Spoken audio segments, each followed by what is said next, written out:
Hello! నమస్తే! వణక్కం. అందరూ బాగుండాలి. అందులో నేనుండాలి. నేను మీ బంగారం కుకింగ్ స్పెషల్ వ్లాగ్స్‌లో మా ఫ్రెండు వెంకటలక్ష్మిని తను అడిగిందండి చామదుంపలు, వంకాయ పులుసు కావాలని. సో, తన కోసం నేను మా ఫ్రెండ్స్ అడిగిన వాళ్ళ కోసం చేస్తున్నాను అనమాట వీడియో. మీకు ఎవరికైనా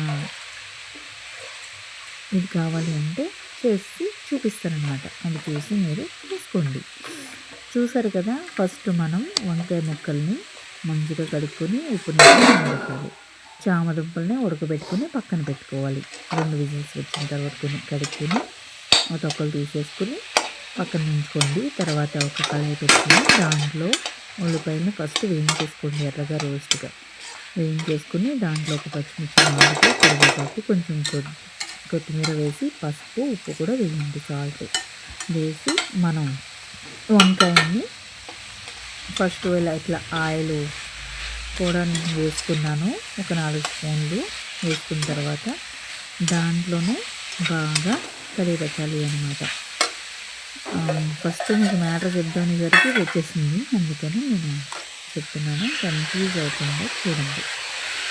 వినండి. సో, ఇది కొద్దిగా వేగిన తర్వాత కొంచెం పచ్చి వాసన పోయేంత వరకు వేయించిన తర్వాత మనం ఏదైతే ఉందో అల్లం వెల్లుల్లి పేస్ట్‌ని కూడా మనం వేసి వేయించుకోవాలన్నమాట. పచ్చివాసన పోయేంత వరకు. నేను నూనె అప్పుడే వేయట్లేదు. కొంచెం ఇదంతా మగ్గిన తర్వాత ఈ పులుసుకేంటంటే కొంచెం ఆయిల్ ఎక్కువ పడుతుందనమాట. సో, మనం ఆయిల్ ఎక్కువ వేసుకుంటేనే పులుసు అనేది బావుంటుంది. చాలా చిక్కగా ఉంటే నాకిష్టం. పలచగా ఉంటే నాకు తినబుద్ధి కాదు. మీకు కొంచెం పలచగా కావాలంటే కొద్దిగా వాటర్ ఎక్కువ వేసుకోండి. నాకు ఎక్కువ పలచగా వద్దు. ముద్దు ముద్దుగా నేను చేసుకుంటాను. పులుసులో అందరికీ రకరకాలు నచ్చుతాయండి. ఒక్కొక్కరికి ఒక్కో ఇష్టం ఉంటుంది కదా! నా ఇష్టం వేరుంటది. మీ ఇష్టం వేరుంటది.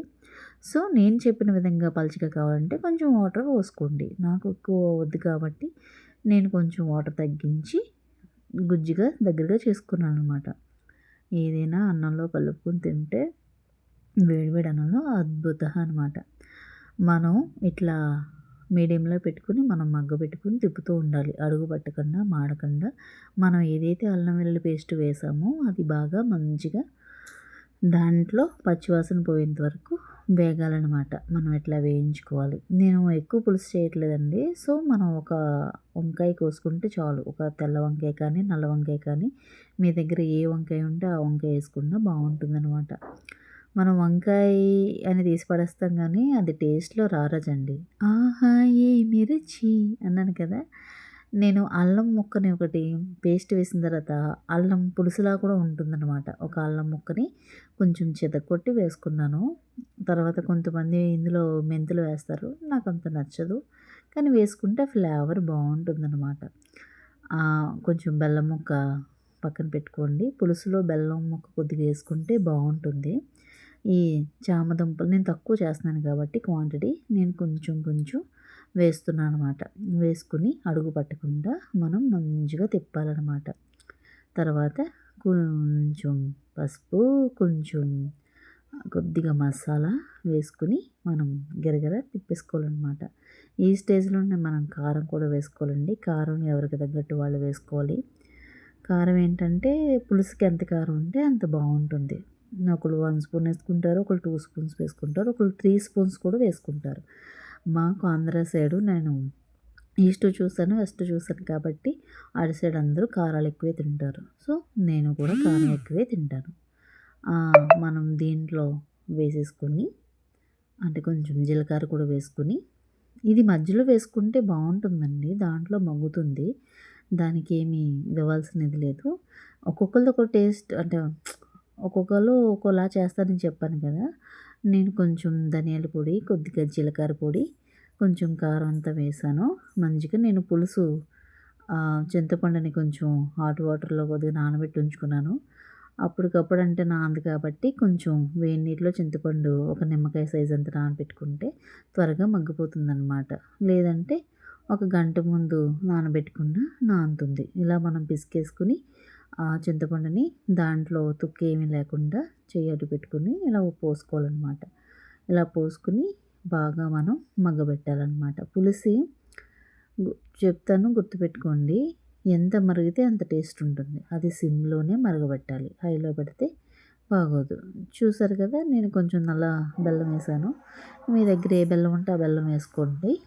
కొంచెం బెల్లం వేసుకున్న తర్వాత మనం సాల్ట్ ఈ స్టేజ్‌లో చూసుకోవాలనమాట. సో, చూసారు కదా! నేను పులుసు ఇలా ఉంటే నేను ఇష్టపడతాను. నాకు ఇలా ఇష్టం. మనం ఏదైతే చామదుంపలు వేస్తామో దానివల్ల కొంచెం థిక్‌నెస్ వస్తుందనమాట పులుసుకి. దీంట్లో మనం కోడిగుడ్డు వేసుకున్నా చాలా బాగుంటుంది. సో, నేను ఏం వెయ్యట్లేదు. ఇలా తింటేనే బాగుంటుంది. వేడి వేడి అన్నంలో ఈ పులుసు వేసుకొని పక్కన ఆవకాయ ముక్క నంచుకొని తింటే అద్భుతః. నాకు ఇలాగే నచ్చిందండి. ఇలాగా ఎంతన్నా తింటామో మనకే తెలీదనమాట. పులుసు అంత బాగా కుదిరింది. నేను చెప్పిన విధంగా మీరు చేసుకోండి. అలాగే సాల్ట్ చూసుకోండి. ఈ స్టేజ్‌లోనే సాల్ట్ కూడా వేసుకోండి. ఇదేంటి పులుసు ఇట్లా కూడా ఉంటాయండి. మరీ పలచగా తినేవాళ్ళు ఉంటారు. కొంచెం చిక్కగా తినేవాళ్ళు ఉంటారు. చూసారు కదా! మనకి వంకాయ మగ్గింది, చామదుంప మగ్గింది. సో, మనకి పులుసు రెడీ అయిపోయింది. కొంచెం కొత్తిమీర జల్లుకొని వేడివేడిగా తింటే అదిరిపోద్దనమాట. నచ్చితే సబ్స్క్రైబ్ చేయండి. నలుగురికి షేర్ చేయండి. అలాగే కామెంట్ చేయండి. Thanks for watching. నేను మీ బంగారం కుకింగ్ స్పెషల్ వ్లాగ్స్‌లో. వెంకటలక్ష్మి చూసావు కదా! ఇంకెందుకు ఆలస్యం నచ్చితే చేసుకొని ఎలా ఉందో చెప్పు. సాల్ట్ చూసుకోవాలండి ఇప్పుడే. పులుసులో ఏంటంటే సాల్ట్ తక్కువైతే మనం తినలేము. సాల్ట్ కొంత సమపాడులో ఉండాలన్నమాట. మంచిగా సాల్ట్ సరిపోయిందో లేదో చూసుకోండి. ఇలాంటప్పుడే కొంచెం రైస్ వేసుకొని దాంట్లో ఈ చామదుంపల వంకాయ పులుసు వేసుకొని అలా ముద్దకి ముక్క తగులుతూ అలా